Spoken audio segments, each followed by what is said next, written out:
Welcome to the second season of Operational Harmony, balancing business and mental well-being, where we achieve goals without sacrificing peace. Our host, Nikki, is the owner and founder of Nikki's Office, where she specializes in social media management, business audits, and business coaching. Her journey through mental health and entrepreneurship not only brings awareness, but also equips her with valuable coping skills. This unique experience offers a fresh perspective on approaching challenges and innovating in different ways. Let's introduce our guest. Hey, I'm Jaymes Buckman, actor, model, poet, and above all, lead singer of the glam rock band Hot Apollo. And I have dealt with mental health irregularities essentially since I was born. I don't know the exact year, but I'm pretty sure I was diagnosed with autism around age 3, maybe 4. And I was diagnosed with OCD in junior kindergarten. And I think anxiety might have been maybe right between those two. I have very hazy memories of that era, but this is what I recollect from what I've been told. And yeah, they've really shaped my life, but learning to deal with these issues has actually strengthened my ability to get through life in other ways too. And the lessons I've learned from dealing with my own mental weirdness have been applied in other aspects. So I am thankful for the journey I've had, all in all. So I had somebody ask me a little while ago if I could go back and change anything about my life, would I?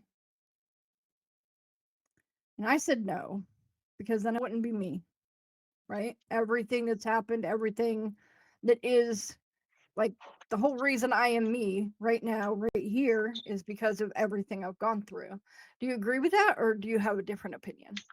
Mainly, I think so. There's not any huge thing I would change, but sometimes I do think it'd be just cool if I could have learned some of my lessons a little faster, and then I could have maybe gotten a little ahead of the game. But I think it all comes out in the wash. I'll get where I'm supposed to be eventually, even if I took a little longer route, a few unnecessary detours here and there. It doesn't matter too much. It's just been at a more linear, steadier pace earlier on, but that's life. I think everyone has things like that. So many people start off whatever they're going to say with, oh, if I could tell my younger self one thing, it's that kind of thing.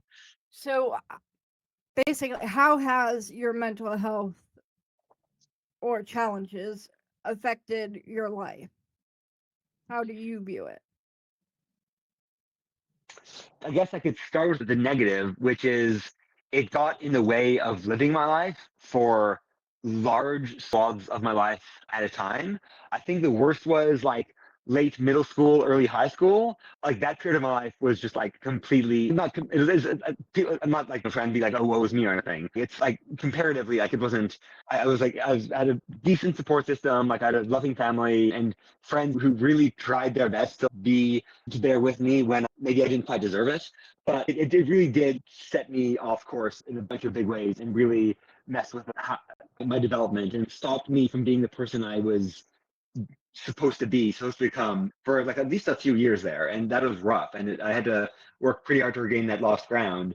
But on the other hand, when I got back to myself, when I got through the worst of it, I was very committed to atoning for the mistakes I've made to the best of my ability, and also to make up for lost time. And I was thinking, I missed out on all these years where I should have been James instead of some crazy distortion of that. And so now I'm gonna dial in even harder on what I'm supposed to be, what I want to do, and find my purpose in life. Really just go for it and let nothing stop me, because I let my own nonsense stop me for far too long. So that to me felt like one of the biggest flashpoints in my mental health journey to me. I am a big believer in, if you have a mental health issue or if you have mental weirdness, or even if you're a normal person, you have to take your problems, figure them out, and then keep going. You don't get to just say, I have this thing and that's why I do that thing, and I won't change that forever. I'm not going to Walmart ever again because the lights are too bright. You're limiting yourself, right? So that doesn't really work. But I know that there are a lot of people who think differently. What are your thoughts on that kind of thing? I don't want to sound too shy or anything, but it feels like one of those things that you where you really have to figure out like what works for you as a person. For instance, there are, I guess, a few alcoholics in the world who can have like a tiny sip of like their friend's wine at Christmas or something and be fine. But like the vast majority of them, like that does not work for them, you know what I mean? And so like you've got to find what works for you, and like above all, be honest with yourself and what your limitations are and then what your capacities are. And they're like, for me, I know a lot of things in my life. And in retrospect, like maybe inherited a bit of this tendency from my dad. I don't really understand how to engage in moderation on an intuitive level. So I have to be very careful about the things I bring into my life, because there's a very high chance that anything I give any part of my mind and spirits to will be taken to an extreme. So I have to be like pretty careful that like the things I engage in are things I can do at least towards an extreme without like completely ruining their lives. So like a very like when I think I was about 15 the last time I had a sip of alcohol, and 17 the last time I even had like a whiff of drugs. And I just there are a bunch of reasons for that. Part of it is just like I experiment with stuff and nothing really, my mind's already on a weird level anyway. And when I'm in a good mental state, like that works for me. I feel like I have a feeling of being naturally high on myself anyway. So anything else is just a waste of money. But also, like even just like drinking socially or whatever, like I don't know when to stop. There are like nights, and all this was when I was 15. There are like nights I have no recollection of, and I've heard horror stories told to me of what I got up to during those nights. And not like awful, but it could have been a lot worse. And I'm one of those things where I'm glad not to be completely like dead. I'm glad to be alive to have this conversation. And yeah, I don't trust myself with that kind of thing. And, yeah, I'm not, when I say that we can't limit ourselves, I'm not saying go out and drink all you want to drink. No, if you are in any way in danger of being somebody who won't be able to stop, you should not be doing them things. I'm more talking about daily life. Some people with anxiety will be like, oh, it makes me too afraid to go to Walmart, so I'm never going to go to Walmart again. Or I'm not going to go to that gas station anymore, so I'm not going to go there anymore. And eventually they squeeze themselves down to where they're not going anywhere anymore, and they have become agoraphobic. They have to be, is that the right one? yes, I think so. Yeah, afraid of like being outside of your home or whatever. Yeah, open spaces. I thought I flipped it for the spider one for a second, so I wasn't sure if I said it. But let's see.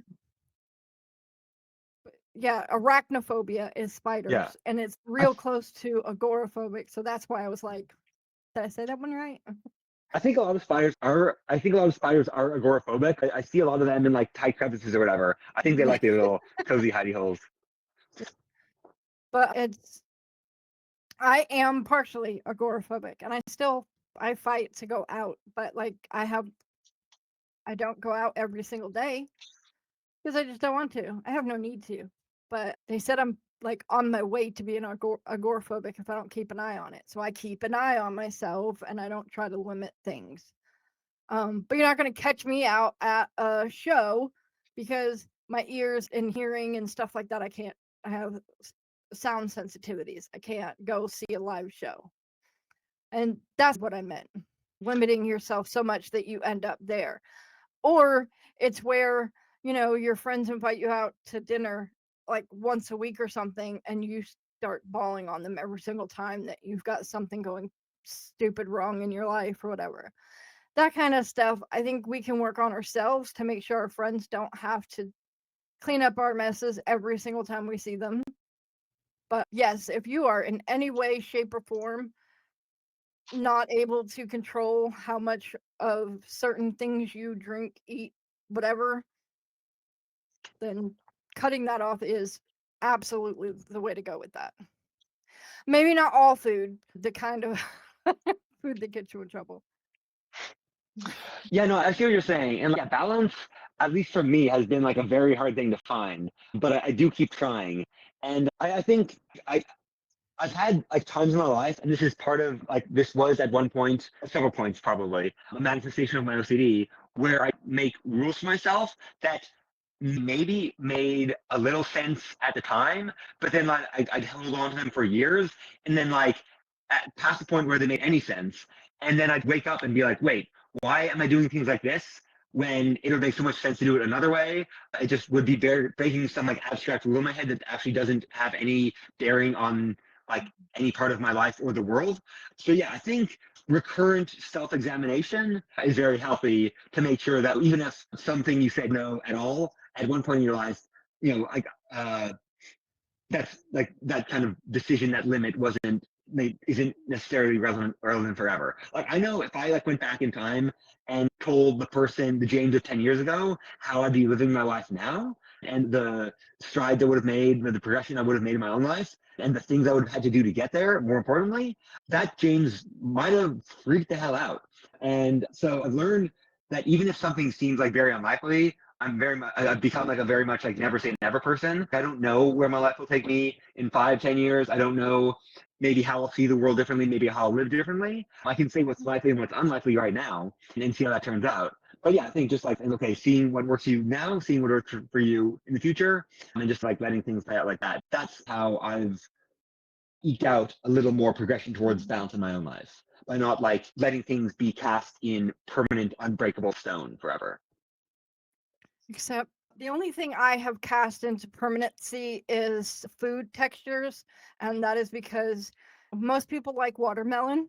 I love the taste. I Ooh. love the flavor of watermelon, but I can't bite into a watermelon because it's like trying to eat wet tissue paper, and I can't. That makes a ton of sense to me.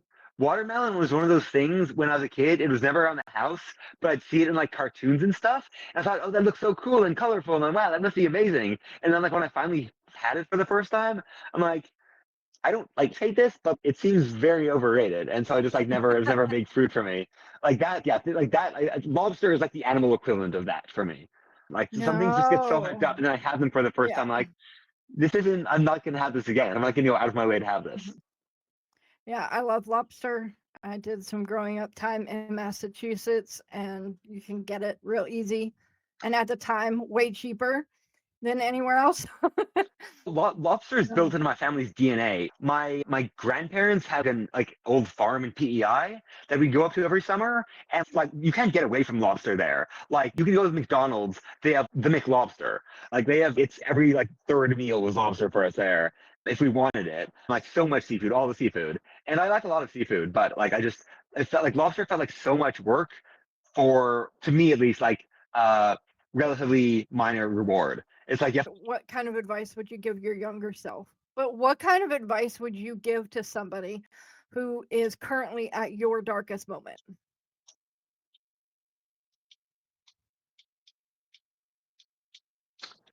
That is hard because like in a lot of cases for me, I just kept stumbling until like I worked my way out of whatever hole I was in. And I took a lot of wrong turns along the way. But one of my greatest strengths and flaws sometimes has been stubbornness. So I guess if I'm being like completely honest and I don't want to be hypocritical or whatever, I would just say just keep going. And if you can have people in your life to support you, people in your life to like to remind you why you're continuing to keep going, focus on that too, focus on whatever is going to help you keep going. But yeah, just like I feel as though if you have just find the will to keep going, and like you'll find your way out. That's like how I found it. And that's at least what makes sense to me within my, like, if I'm being honest to my experiences. Because in retrospect, I can't like think of any like real strategy I had, just like perseverance. It was like trying until it worked. I think the stubbornness is what gets a lot of people through. It got me through. Everybody was like, oh, you're never going to amount to anything. And I have my own business and I have my own podcast. I'm amounting to something. Yeah. How, when somebody says you can't do something, have the ability to say, oh, yes, the frick, I can. I mean, yeah, it's funny. Like when I was like 15, like all my friends were like starting like bands, and they knew I was like really good at like writing like lyrics and stuff, but they didn't think I could sing them. And so, you know what? Just we want to use your lyrics, and we know you have a drum kit, so maybe just play mediocre drums and write lyrics for us, and it'll be awesome. And I thought, okay, I'll give that a try. And then after I learned I'd have to start my own band because they just weren't they weren't like committed to the idea of making a band. They were great musicians, but they didn't like writing songs and playing shows and stuff. So I wanted to start my own band. I thought, you know what, I'm just gonna, no one's around to tell me not to sing. I'm just gonna sing. And through like years of practice and repetition and just like never stopping, keeping going, like my voice got good. And like to the point where actually one of those like high school friends, he played in my band for 3 years when he was like giving music another shot. And he left because he realized he just wanted to get more of a hermit and not be a rock star. But yeah, he one of the dudes who said, yeah, hate your voice, please don't sing in any band I'm in, eventually joined the band where I was a singer and had a great time. That's always nice when people come back going, but you're doing good now. Yeah, we were friends like all along the way. Mm-hmm. The friendship was never in doubt. The one thing though, like the last person on the planet to say I had a good voice though, after years of telling me she hated my voice, and I want to be clear here, this is only her like taste. She's always been very supportive, and like I would not be anywhere close to where I am. I would probably be dead if not for her. My mom, there was one song my band put out called Baby Lord, and when she heard that, she's, oh, your voice is actually good here. I guess you are a good singer now. And I was like, that was like the last like bastion to break down to make me realize, wow, I really have come so far. So that was really cool. I would really say everything pretty much.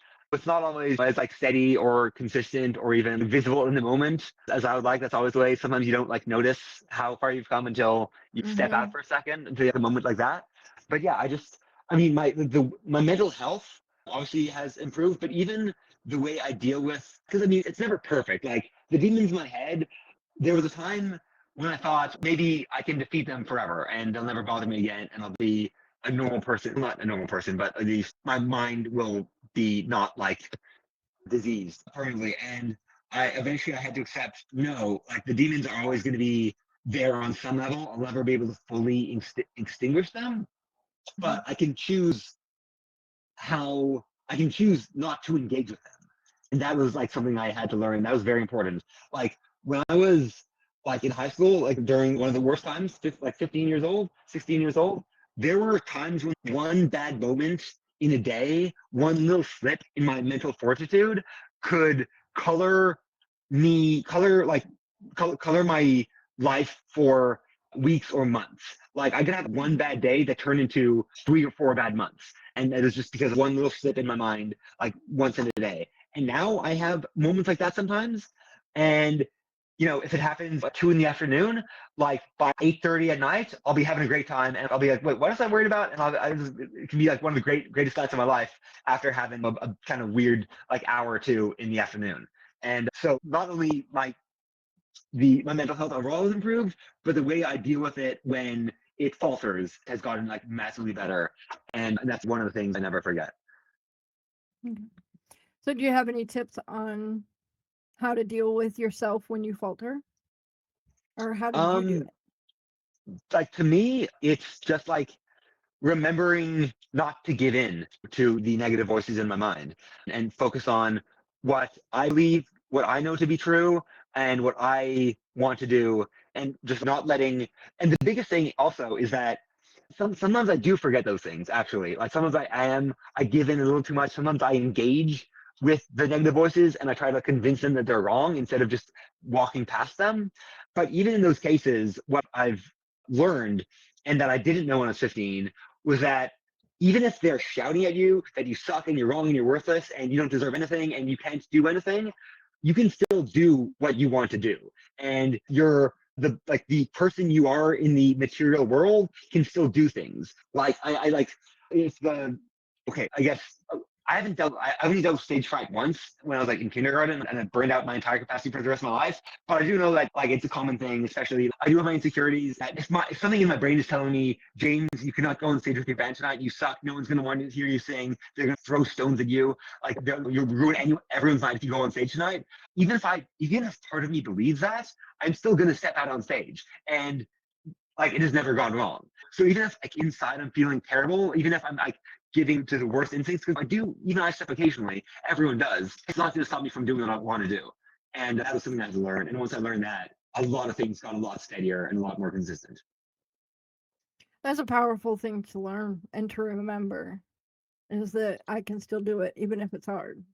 Yeah. And it's gotten to the point where I don't have to remember that anymore. It's just like instinct. It's just, yeah, Mhm. of course my mind isn't going to stop me. My mind's in here. I'm out here. It's like some of it Uh, is matter over mind. yeah, because your mind, for me, a lot of people will be like, oh, but people are like, oh, but you look so normal. You're fine. There's nothing wrong with you. Dude, I have multiple, what are they called? Autoimmune disorders. I have asthma. I have multiple mental health problems. Like, I may look like your average 40 something year old person, but that doesn't mean I am actually that person. Because my body and my mind fight against me at every step of the way. Oh, wait, you wanted to do that today? No, you're in way too much pain. Oh, you wanted to do that today? There's somebody with perfume there, and now you're not going to be able to breathe for the next week. Don't get me started on people with perfume. But knowing yourself, knowing your body, knowing your mind, my mind half the time is a deep, dark place. And I stay on the edges because I don't want to be where I used to be. And I know that deep, dark place can get bad, right? And so I keep myself where I need to be up front so that I can still go and do the things that I need to do. But that's a daily struggle. That's not something that is once and done. Like, you don't just decide one day, oh, yes, I am going to stay right here with my mental health and it will never change, because that's not how your mind works. That was a very hard lesson for me to learn, that like nothing is just set it and forget it. Like I remember I mentioned that time in my life when I got past one of my darkest holes in high school, and after that I was like, okay, committed to being the person I want to be and going after what I want in life, and I'm on the course, nothing can steer me off. I thought, okay, I've conquered my mental health, I've conquered all the problems in my life, now it's just going to be a straight shot for the rest of my life. I don't have to worry about anything anymore. And then that kind of led me off course a year or two later, not like maybe like as roughly, externally at least. But I was 18. I hadn't learned that, yeah, no, things don't just fall into place and stay there. You have to like keep working on whatever is meaningful to you in life. It's like nothing is just, okay, done. Like nothing's ever done. Everything requires constant work in progress. Otherwise, you're stagnating, and is where it starts, and then you start falling. Yeah, anything is just left to its own devices will decay, and you've got to keep pushing. And that was like, that should have been obvious to me. So many of the lessons I've learned are like common sense to other people. I have no common sense. And that was like, that was one of the big ones for me. And now it's okay. Yeah. Now remember, I, keep pushing. to be fair, I think that one is hard for a lot of people with mental health, because at first you're like, this one bad thing happened, or these many bad things, however many, right? These bad things happened there in the past. I am fine now. I understand my own brain. Everything's going to be righteous now. Nothing's ever going to go wrong again. I have dealt with all of the bad stuff in my life that I'm ever going to have to deal with. Guess what? Your mind is going to bitch slap you at some point. And it'll be your Oh, own mind, because you're not prepared for it to come out and be like, hey, do you remember this? yeah. And also, I've realized this is something I don't talk about as much because it does seem like so far in the rear view now that it's not like at front of mind in a way that like my current mental health issues are. But I had like pretty, I would say at least bordering on severe heart problems for a lot of high school and in that kind of area. And I remember like turned 17 and I got out of like my second like long hospital stay after dealing with that. And I thought, okay, I'm finally done with this. I can stop worrying about it now. And then 3 years later, it started to hit again. And I realized, okay, this has got to be something. I live my life in a way where like I take care of this stuff. Same with my epilepsy, like all this stuff. Really, like stuff. It's not that like stuff does get easier and you do get better at dealing with stuff, but like you can never just like fully just forget about it. And so those were like two other big ones for me. That was like had to learn lessons repeatedly till they finally stuck. Yeah, I got arthritis when I was 16. And so dealing with that and having everybody around me going, but you're too young for that. But you're too Yeah, young for that. I Look, have I have a Mr. lot of. 60-year-old, I know you have it, but that doesn't mean I don't. It's funny.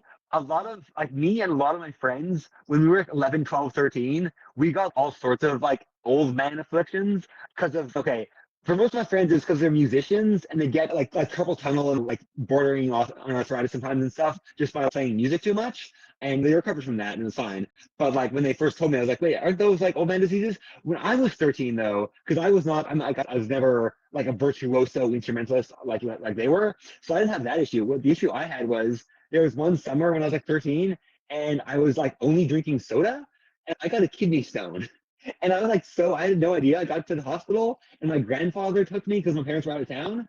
And like I was told I had kidney stone. I was like, wait, I'm there's a 13-year-old person here and like a 65-year-old man here, and I'm the one with the kidney stone. What's going on here? So yeah, it's funny when you get things that you're too young for.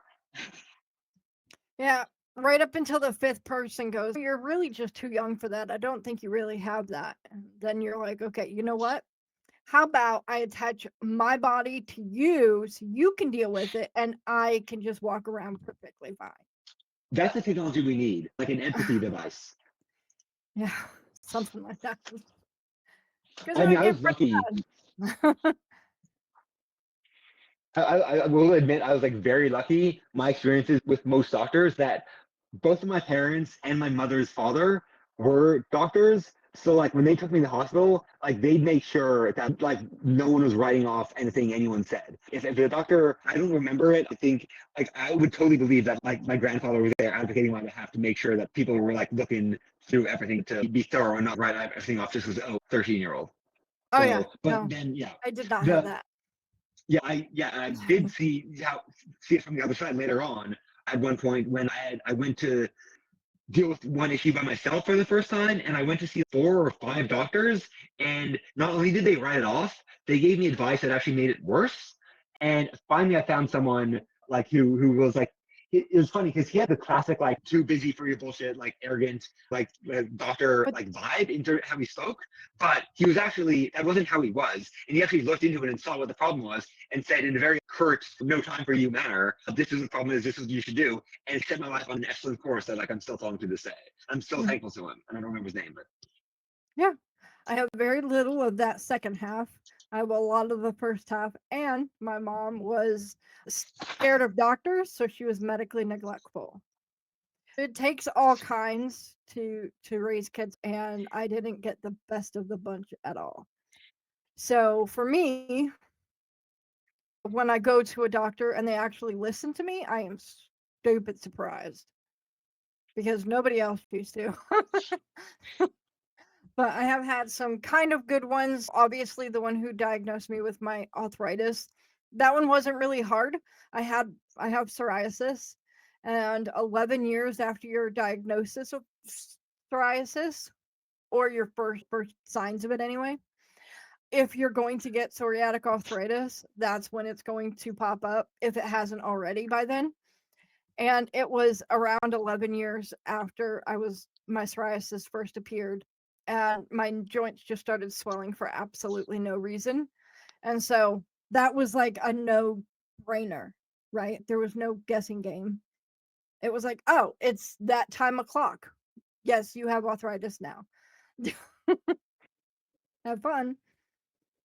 And then a lifetime of people telling me I'm too young for that. So I love my chiropractor. All I can say. Okay, so I think we're going to switch over to the business side of things. And we're just going to talk about procrastinating in business, because I know that sometimes I do it, and I've heard other people say that they're doing it. So I wanted to share some stuff today about that, because it's important if we're business owners, or even if we're working for somebody else, that we're not procrastinating and we're getting things done when they need to be done, and not like 2 seconds before they're due. Just not usually good form. Some people, I will admit, some people do really good by going, this isn't due until the 1st of April, and so I'm going to start on this on the 31st, and then the project looks like they put it together real well. Not everybody is that way, and if your projects are coming together looking like you just spent 10 minutes on them, maybe you should give yourself more time.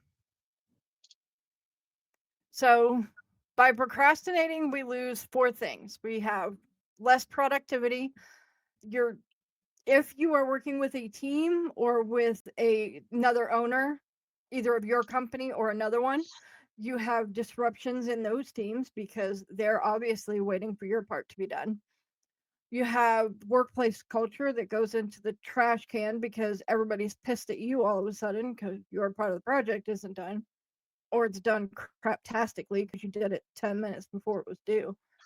And then there's the financial impact. So for me, the financial impact has happened a couple times where I've missed a deadline. Not really a couple times. I think it happened once, and it wasn't my fault. There was a misunderstanding on when something was due by 2 weeks.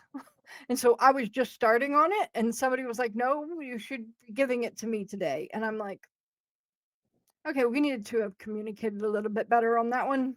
So there was that, because I am definitely one of those people who needs way more time than a day. So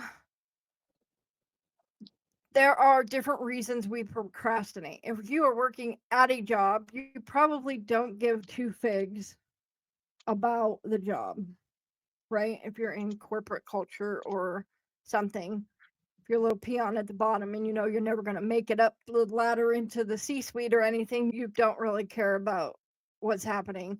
And so you may push off your work as long as you can. That may mean you don't get a raise when you want it. That may have other consequences for you without you getting fired and right up to you being fired. So some of the ways that you can smash productivity instead of procrastinating is to make sure that you know your deadlines. Obviously, my little snafu will teach you that. But also, you want to teach yourself to have set times on your calendar where you're doing work that you know is got to be done. We all know that some people's calendars get full of meetings and not much time to do work, and that leads to all work and no play, which is nobody's good thing. So schedule in times in your day for an hour or 2 at a time to make sure that you can get any work done. Also, minimize your distractions. So if you're in a busy office, maybe you put headphones on and get to work, whether that's listening to music or if you have ones that just cancel the noise without the music. Celebrate your wins, but don't punish when you miss a deadline, or not a deadline. Deadlines are important. We don't want to be missing them, but don't punish yourself either for any part of it. Also, stop scrolling on social media during work time because that's a good procrastination tool. Oh, I'm just going to look at this one video for a second, said everybody, but 6 hours later. So, do you have anything to add about procrastinating? I can give my own experiences on it, which is that when I was a kid, especially in like grade school, to a certain extent in high school, I would just procrastinate like all work, like often until the last minute. And I was not satisfied with how that made me feel. And so I got to a point where like I swung hard in the other direction. And now my inclination is to deal with everything the minute it comes across my eyes, even if maybe that's not the best way of doing things. Maybe that's not the best for me. Maybe that's not even the best for whatever the task is. And so I have had to learn to find a bit of balance there too. It's another thing where not to get too beholden to rules. But okay, I will get to this, but maybe I should wait until, I don't know, it's not like I'm just about to go to bed to deal with it. If that's when it comes to me, maybe I'll find a time tomorrow and then I'll deal with it as soon as is reasonably possible, not as soon as is physically possible. And I'm still dealing with that. I'm still like adjusting to that, but I have made some strides. So it is possible. But I do still like feel a little better than I did when I was like 11 years old. And I have a project due in 2 days, and the next 2 days are going to be actual hell. And I do feel a lot better now that I did that. So I did okay back in high school because I could write a 5-page paper in 5 minutes. I didn't care. I could BS my way through them suckers. It didn't matter. I have words I will put, and it's because you don't compound things. So it's not, it is, it's not, don't, it's do not. You got to get them numbers in there. You don't use contractions. You spell that sucker out.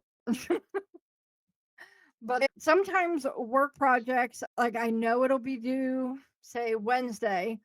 I get all the information to the person who has to approve it by Wednesday. And then on Wednesday morning, they're going, did you send me that stuff? Not only did I send it to you, but I texted you that I sent it to you. Yes, this is on you now.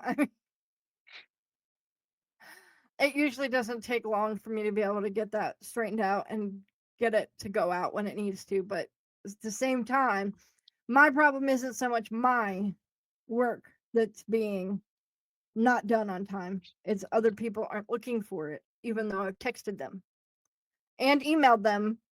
So there's that. I don't have Slack or anything. This is me working with separate businesses, so it doesn't work like that. But all sorts of things happen. Working with entrepreneurs can be fun sometimes. Because different people work in different ways. And when you work with multiple different entrepreneurs, you end up doing okay, this one does it this way, this person does it this way, this person does it that way. And then you have to change your routine every single time for each person. So one of the things that this thing says is to set clear goals. For me, that just means, like you said, to say, okay, I don't have any time today to deal with this. Tomorrow I'll have an hour, I'll deal with it then. It's not really a goal. It's I'm setting this for this time, and I put it in my calendar as a meeting time. So it marks me as busy so that my auto calendar can't put a different appointment there, because I have people scheduled with me on TidyCal. And so they could, if I didn't have it set as busy, they could set an appointment there. And then that way I have that time to deal with that the next day. Other people do to-do lists. For some reason, I get a to-do list and I'm like, okay, I have to do this right now. Every single thing, I have to get it done now. And so I don't use them. I use the calendar and just keep it going. Okay. Do you have any final thoughts?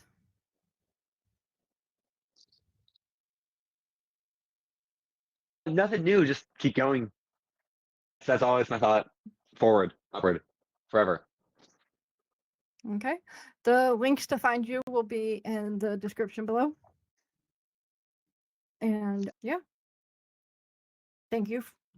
Thank you for coming to my podcast. And Thank you. It's been a pleasure.